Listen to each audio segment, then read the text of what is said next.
Ish konkurenti i Ferma VIP Indri ka bërë disa deklarata të forta pas përfundimit të rrugëtimit të tij në këtë reality show, duke hedhur dritë mbi dinamikat e fshehura dhe strategjitë e përdorura nga banorët brenda shtëpisë.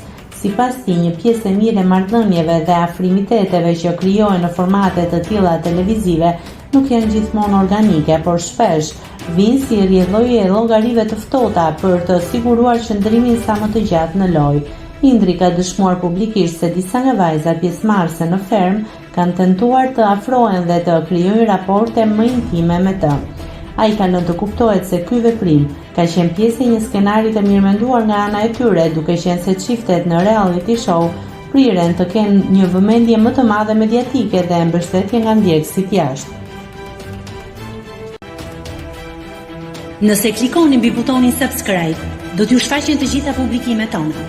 Ju ftoj t'i bëni subscribe kanalit, të pëlqeni videot dhe të lini komentin tuaj.